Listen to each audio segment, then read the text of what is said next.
Sir ಇಲ್ಲೆಲ್ಲ ಕಾಂಗ್ರೆಸ್ಗೆ ಬೆಂಬಲ ವ್ಯಕ್ತಪಡಿಸ್ತಾರೆ. 40 ವರ್ಷದ ಶಿವಶಂಕರಪ್ಪ ಅವರು ಗೆದ್ಕೊಂತ ಬಂದಿದ್ದಾರೆ, ಕೆಲಸ ಅಭಿವೃದ್ಧಿನೂ ಮಾಡಿದ್ದಾರೆ. ಬಿಜೆಪಿ ಅವರು ಏನು ಒಂದು ಕೆಲಸನೂ ಮಾಡಿಲ್ಲ ಸರ್. MP ಇದ್ರಲ್ಲ ಸರ್, MP ಇದ್ದ ಏನಾರ ಒಂದ್ ಗ್ರಾಂಟ್ ಬಂದಿದೆ ಸರ್. 40 ವರ್ಷದ MP ಇದಾರೆ. ಒಂದು MP ಗ್ರಾಂಟ್ ಒಂದರ 2 ಗುಂಟೆ ಕರೂರ್ ಆಯ್ತು, ನಮ್ 45ನೇ ವಾರ್ಡಿಗೆ ಒಂದು ಇಲ್ಲ ಸರ್. ಶಿವಶಂಕರಪ್ಪರೇ ಎಲ್ಲ ಮಾಡಿರೋದು. ಈಗ ಅವ್ರ ಮೊಮ್ಮಗ ನಿಂತಿದ್ದಾರೆ, ಅವ್ರನ್ನ ಗೆಲ್ಲಿಸ್ತೀವಿ. ಮುಂದೆ ಅವರು ಯುವಕರಿದ್ದಾರೆ, ಇಲ್ಲಿದ್ದ ಇನ್ನೂ ಒಂದು 60 ವರ್ಷ ಆಗ್ಲಿ ಅವ್ರನ್ನ ಗೆಲ್ಲಿಸ್ತೀವಿ, ಅವರೇ ಕೆಲಸ ಮಾಡ್ತಾರೆ. ಅಭಿವೃದ್ಧಿ ಏನು ಆಗಿಲ್ಲ ಸ್ವಲ್ಪ ಅಂತ ಹೇಳ್ತಾರೆ. ಎಲ್ಲ ಆಗಿದೆ ಸರ್. ಬಿಜೆಪಿಗೆ ಆರೋಪ ಇದು ಒಂದು.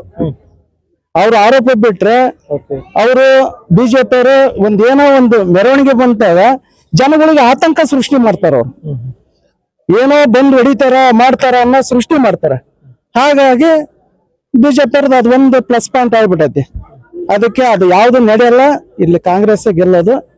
ಇನ್ನು 40 ವರ್ಷ ಆದ್ರೂ 60 ವರ್ಷ ಆದ್ರೂ ಶಾಮನೂರೇ ಗೆಲ್ಲೋದು ಸರ್. ಇಲ್ಲ ಸ್ವಲ್ಪ ಅಭಿವೃದ್ಧಿ ಮತ್ತೆ ಇದು ಅಲ್ಪಸಂಖ್ಯಾತರಿಗೆ ಕೊಟ್ಟಿಲ್ಲ ಅಂತ ಸ್ವಲ್ಪ ಬೇಸರ ಇದ್ದಾರೆ ಸರ್. ಏನಿಲ್ಲ ಸರ್, ಅಲ್ಪಸಂಖ್ಯಾತರು ಪಾಪ ಅವರು ಇಲ್ಲಿದ್ದ ಮಾಡ್ಕೊಂತ ಬಂದಿದ್ದಾರೆ. ಕೇಳೋದ್ರಲ್ಲಿ ಏನ್ ತಪ್ಪಿಲ್ಲ ಏನ್ ಸರ್. ಈಗ ಪ್ರಜಾಪ್ರಭುತ್ವ ನಾನು ಕೇಳ್ಬೋದು ಸರ್. ಏನ್ ಸರ್, ಬೇರೆ ಯಾರು ಕೇಳಿದ್ರೆ ಏನ್ ತಪ್ಪೇನಿಲ್ಲ ಸರ್.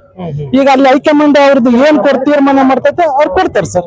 ಏಪ್ರಿಲ್ 9ಕ್ಕೆ ಆಗ್ತಾರೆ ಅಂತೀರಾ ನೀವು? ಹೌದು ಸರ್, ಆಗ್ತಾರೆ ಸರ್. ಎಲ್ಲ ಬಹುಮತದಿದ್ದ ಮೇ 4ಕ್ಕೆ ನೀವು ಮತ್ತೆ ನಿಮ್ನ ವಿಸಿಟ್ ಮಾಡ್ತೀವಿ ಸರ್. ನಾವೇ ಪ್ರೆಸ್ ಮೀಟ್ ನಲ್ಲಿ ಆಯ್ತೇನ್ ಸರ್? ಎಷ್ಟು ಮತಗಳ ಅಂತರದಿಂದ ಗೆಲ್ಲಬಹುದು ಸರ್? ಒಂದು 40ರಿಂದ 50,000 ಮತ ಅಂತರದಿಂದ ಗೆಲ್ಲಿಸ್ತೀವಿ ಸರ್.